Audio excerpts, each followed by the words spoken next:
15ই ফাল্গুন 1431 এবং 28শে ফেব্রুয়ারি 2025।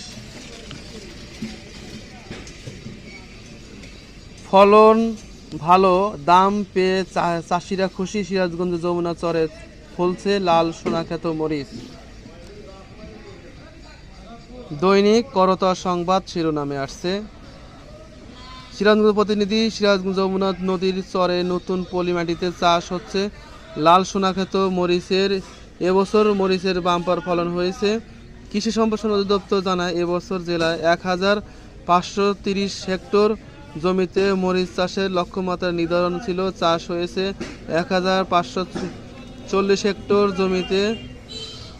চাষকৃত মরিচের মধ্যে হাইব্রিড জাতের বিজলি, যমুনা, রোশনি, ঝিলিক, উন্নত জাতের মধ্যে বাড়ি 3, সুপারসনিক, রংপুরি, বগুড়া ছাড়াও স্থানীয় জাতের মরিচের চাষ করা হয়েছে। প্রতি হেক্টর জমিতে শুকনো মরিচের উৎপাদন হয়েছে 2.59 মেট্রিক টন। এবছর জেলার শুকনো মরিচের উৎপাদন লক্ষ্যমাত্রা নির্ধারণ করা হয়েছে 3519 মেট্রিক টন।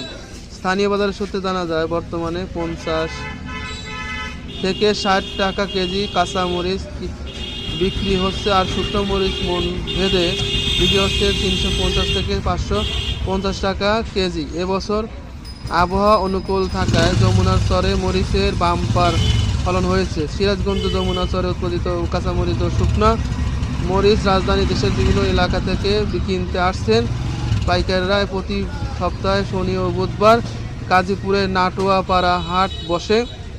এই হাট থেকে দেশের বড় বড় কোম্পানিতে প্রতিনিধিগুলো ব্যাপারীরা মরিচ কিনে নিয়ে যায়।